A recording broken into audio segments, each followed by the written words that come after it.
মৰমৰ ছাত্ৰ ছাত্ৰীসকল, আজি ক্লাছ 6ৰ বাবে দ্বিতীয় গঠনাত্মক মান নিৰূপণৰ বাবে বিজ্ঞানৰ কিছুমান আৰ্হি MCQ তোমালোকৰ লগত আলোচনা কৰিম। প্ৰথম প্ৰশ্নটো কৈছে, এপাহ ফুলৰ অংশ কেইটা? অপশ্যন দিয়া আছে 3টা, 4টা, 5টা, 2টা। ফুলৰ অংশবোৰ হৈছে বেটুপাত, পাহি, পুংকেশৰ আৰু গৰ্ভকেশৰ। এপাহ ফুলৰ অংশ হৈছে 4টা।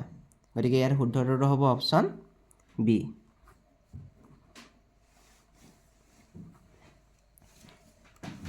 দুই নম্বৰ প্ৰশ্ন, উদ্ভিদৰ খাদ্য ক'ত প্ৰস্তুত হয়? কাণ্ডত, শিপাত, পাতত, ফলত। উদ্ভিদৰ খাদ্য প্ৰস্তুত হয় পাতত। ইয়াত চি নম্বৰ প্ৰশ্নটো আমাৰ শুদ্ধ উত্তৰ হ'ব। তলৰ কোনটো জড় পদাৰ্থ এটা সময়ত জীৱৰ অংশ আছিল? অপশ্যন দিয়া আছে ৰেডিঅ', ঘড়ী, চামৰা, কলম। এই গোটেইকেইটা জড় পদাৰ্থ, কিন্তু চামৰাটো আমি প্ৰাণীৰ পৰা পাওঁ।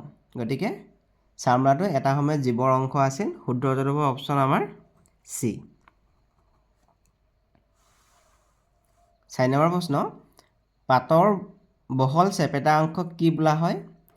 অপশ্যন দিয়া আছে ঠাৰি, পাহি, ফলক, পুংকেশৰ। পাতৰ বহল চেপেটা অংশটোক বোলা হয় ফলক। ইয়াত চি নম্বৰ অপশ্যনটো আমাৰ শুদ্ধ উত্তৰ। 5 নম্বৰ প্ৰশ্ন, তলৰ কোনবিধ উদ্ভিদৰ শিপা গুচ্ছমূল? শিপা দুই প্ৰকাৰ আছিলে, মুখ্যমূল আৰু গুচ্ছমূল। যিবোৰ উদ্ভিদৰ পাতটো সমান্তৰাল শিৰাবিন্যাস হয় তেনে উদ্ভিদৰ শিপা হ'ল গুচ্ছমূল। গতিকে অপশ্যন দিয়া আছে ইয়াত আম, কল, কঁঠাল, ডালিম। আম গছৰ পাত হ'ল জাল শিৰাবিন্যাসযুক্ত, তেনে কঁঠাল গছৰ পাতটো হ'ল জাল শিৰাবিন্যাসযুক্ত, ডালিমৰ পাতো হ'ল জাল শিৰাবিন্যাসযুক্ত। আৰু ইহঁতৰ শিপা হ'ল, আম গছৰ শিপা হ'ব মুখ্যমূল, তেনে কঁঠাল গছৰ শিপাও মুখ্যমূল হ'ব, ডালিম গছৰ শিপাও মুখ্যমূল হ'ব। গুচ্ছমূল হ'ব ইয়াত অকল কলগছ। কলগছৰ শিপা হ'ল গুচ্ছমূল আৰু কলগছৰ পাতটো হ'ল সমান্তৰাল শিৰাবিন্যাস। গতিকে শুদ্ধ উত্তৰ হ'ব অপশ্যন বি।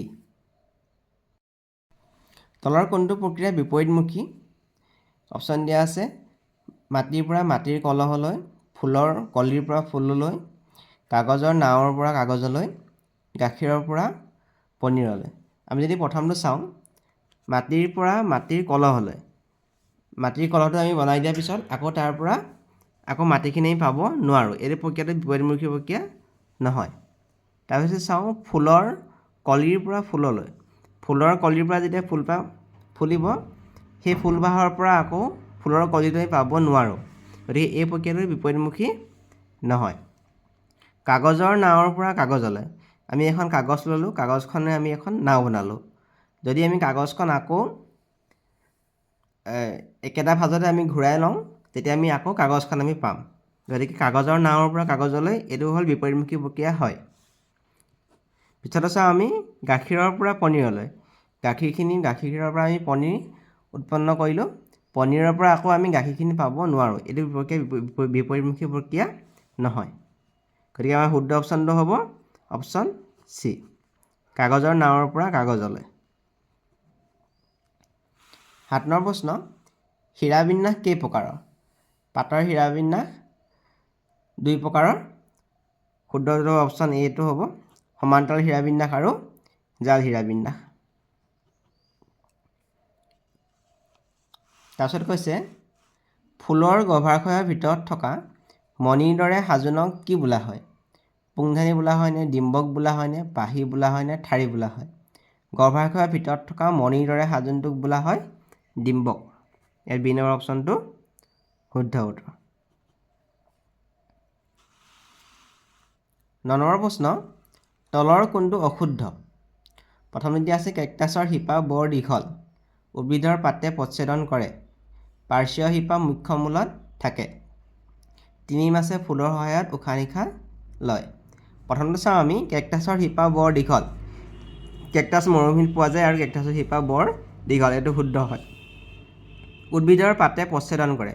প্ৰচ্ছেদন মানে হ'ল উদ্ভিদে অতিৰিক্ত পানীভাগ বাষ্প আকাৰে বায়ুলৈ এৰি দিয়ে আৰু উদ্ভিদৰ পাতে প্ৰচ্ছেদন, আৰু সেই প্ৰক্ৰিয়াটোক বোলা হয় প্ৰচ্ছেদন। গতিকে উদ্ভিদৰ পাতে প্ৰচ্ছেদন কৰে, এইটো আমাৰ শুদ্ধ। পাৰ্শ্বীয় শিপা মুখ্যমূলত থাকে। মুখ্যমূলৰ পৰা যিবোৰ শিপা ওলায় সেই শিপাবোৰক পাৰ্শ্বীয় শিপা বোলে। গতিকে এইটো আমাৰ শুদ্ধ। মুখ্যমূলৰ পৰা ওলোৱা শিপাবোৰক পাৰ্শ্বীয় শিপা বোলে। তিমি মাছে ফুলৰ সহায়ত উশাহ নিশাহ লয়। এইটো আমাৰ শুদ্ধ নহয়। তিমি মাছৰ জলক্লুম বা ফুল নাথাকে। তিমি মাছে নাসাৰন্ধ্ৰৰ সহায়ত বা বায়ুৰন্ধ্ৰৰ সহায়ত উশাহ নিশাহ লয়। গতিকে অশুদ্ধ কোনটো আমাৰ? ডি নম্বৰটো। তলৰ কোনটো পৰিৱেশৰ জৈৱিক উপাদান? পোহৰ, শিল, অণুজীৱ, বায়ু। আমি চাওঁ পোহৰ, শিল আৰু বায়ু এইকেইটা হ'ল পৰিৱেশৰ অজৈৱিক উপাদান। আৰু যদি চি নম্বৰটো চাওঁ এইটো হ'ল অণুজীৱ। অণুজীৱটো হ'ল পৰিৱেশৰ জৈৱিক উপাদান। উদ্ভিদ, প্ৰাণী আৰু অণুজীৱ হ'ল পৰিৱেশৰ জৈৱিক উপাদান। গতিকে চি নম্বৰ অপশ্যনটো ইয়াত শুদ্ধ উত্তৰ। 11 নম্বৰ প্ৰশ্ন, তলৰ কোনটো জীৱিত প্ৰাণীৰ এটা বৈশিষ্ট্য নহয়? অপশ্যন দিয়া আছে বৃদ্ধি আৰু চলন, প্ৰজনন, খাদ্যৰ প্ৰয়োজন, ৰেচন কাৰ্য নকৰে। বৃদ্ধি আৰু চলন জীৱিত প্ৰাণীৰ এটা বৈশিষ্ট্য। প্ৰজনন এইটো এটা জীৱিত প্ৰাণীৰ বৈশিষ্ট্য। খাদ্যৰ প্ৰয়োজন এইটো এটা জীৱিত প্ৰাণীৰ বৈশিষ্ট্য। ৰেচন কাৰ্য নকৰে এইটো আমাৰ অশুদ্ধ। জীৱিত প্ৰাণীৰ ৰেচন কাৰ্য কৰে। গতিকে ইয়াত অশুদ্ধটো হ'ব অপশ্যন ডি। বৈশিষ্ট্য নহয়, এইটো হ'ব অপশ্যন ডি। চৌপাশৰ পৰিৱৰ্তনৰ প্ৰতি সঁহাৰি জনোৱাটোক কি বোলা হয়?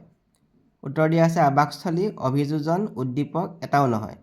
চৌপাশৰ পৰিৱৰ্তনৰ প্ৰতি সঁহাৰি জনোৱাটোক বোলা হয় উদ্দীপক। ইয়াত চি নম্বৰ অপশ্যনটো শুদ্ধ হ'ব। চৌপাশৰ পৰিৱৰ্তনৰ প্ৰতি সঁহাৰি জনোৱাটোক উদ্দীপক বোলা হয়।